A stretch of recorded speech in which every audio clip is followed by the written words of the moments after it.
ಪ್ರತಿಯೊಬ್ಬರ ಪ್ರಜೆಗಳ ಸುಖ ಕಷ್ಟವನ್ನು ಬಯಸಿ ತನಗೆ ಅಧಿಕಾರ ಬೇಕಾಗಿಲ್ಲ ಅಂತ ಹೇಳಿ ತನ್ನ ಎಲ್ಲ ಆಸ್ತಿ ಪಾಸ್ತಿಗಳನ್ನ ದೇಶದ ಜನತೆಗೆ ಬಿಟ್ಟು ದೇಶದ ಸ್ವಾತಂತ್ರ್ಯಕ್ಕಾಗಿ ಹೋರಾಟ ಮಾಡಿ ಈ ದೇಶದ ಜನರನ್ನ ಮುನ್ನಡೆಸಿದಂತಹ ಮಹಾತ್ಮ ಗಾಂಧಿಯವರನ್ನು ಹೆಸರು ಇದ್ದದ್ದು ನಿಮಗೆ ನೋಡ್ಲಿಕ್ಕೆ ಆಗಲಿಲ್ಲ ಅಷ್ಟೇ ತಾನೇ.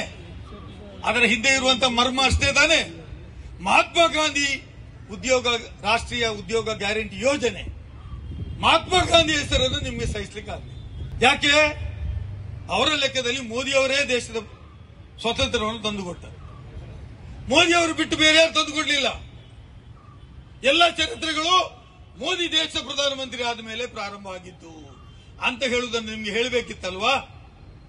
ಹಾಗಾಗಿ ನೀವು ಗಾಂಧಿ ಹೆಸರನ್ನು ತೆಗೆದುಬಿಟ್ಟು ಭಾವನಾತ್ಮಕವಾಗಿ ರಾಮ್ಜಿ ಅಂತ ಹೇಳಲಿಕ್ಕೆ ಶುರು ಮಾಡಿದಿರಿ. ಏನು ರಾಮ್ಜಿ ಅರ್ಥ?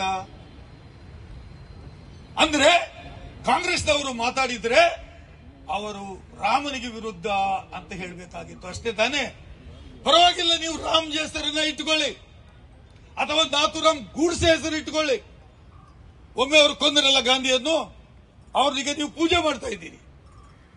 ಅವರ ಹೆಸರನ್ನೇ ಇಟ್ಟುಕೊಳ್ಳಿ. ಮತ್ತೊಮ್ಮೆ ಗಾಂಧೀಜಿಯವರ ಕೊಲೆ ಮಾಡಿದಿರಿ ಅಂತ ನಾವು ಭಾವಿಸ್ಕೊಳ್ತೀವಿ. ಆದರೆ ಬಡವರ ಬಗ್ಗೆ ನಿಮ್ಗೆ ಯಾಕೆ ಕಾಳಜಿ ಇಲ್ಲ? ಬಡವರ ಒಟ್ಟಿಗೆ ಯಾಕೆ ಕೊಡಿದಿರಿ ನೀವು? ಕಾರ್ಮಿಕರ ಬದುಕನ್ನು ಹೇಗೆ ಹಾಳು ಮಾಡಿದಿರಿ ನೀವು? ಇವತ್ತು ನೀವು ಕೊಡುವಂತಹ ಯೋಜನೆ ಈ ದೇಶದ ಪ್ರತಿಯೊಂದು ಗ್ರಾಮ ಪಂಚಾಯತ್ಗಳಿಗೆ ಇದೆಯಾ ಇಲ್ವಾ ಅಂತ ಬಿಜೆಪಿಯವರು ಉತ್ತರ ಕೊಡಬೇಕು. ಇವತ್ತು ಎಲ್ಲ ಕಡೆ ಹೋಗಿ ಪ್ರಚಾರ ಮಾಡ್ತಿರಲ್ವಾ? 125 ದಿವಸಗಳ ಕಾಲ ಕೆಲಸ ಕೊಟ್ಟಿದ್ದೇವೆ. ಹೌದು, 125 ದಿವಸ ಕೆಲಸ ಕೊಟ್ಟಿದ್ರಿ. ಯಾರ ದುಡ್ಡಿನಿಂದ ಕೊಡ್ತಾ ಇದ್ರಿ? ಹಿಂದೆ ಈ ಯೋಜನೆ ಸಂಪೂರ್ಣ ಕೇಂದ್ರ ಸರ್ಕಾರದಿತ್ತು, ರಾಜ್ಯ ಸರ್ಕಾರದ್ದು ಯಾವುದೇ ಸಂಬಂಧ ಇರಲಿಲ್ಲ. ಕೇವಲ ಮೆಟೀರಿಯಲ್ ಪರ್ಚೇಸ್ ನಲ್ಲಿ ಮಾತ್ರ ನಾವು 30% ಕೊಡ್ತಾ ಇತ್ತು. ಅಲ್ಲಿ ಸ್ಟೀಲ್ ರಾಡ್ಗಳು ಬೇಕು ಅಥವಾ ಕಂಡಿ ಬಾಗಿಲುಗಳು ಬೇಕು, ಅದಕ್ಕೆ ಕೊಡ್ತಾ ಇತ್ತು.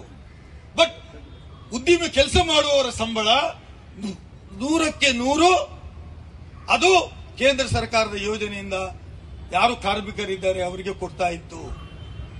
ಇವತ್ತು ನೀವು ಹೇಳಿದಿರಿ 60-40 ರಾಜ್ಯ ಸರ್ಕಾರಗಳು ಕೊಡಬೇಕು.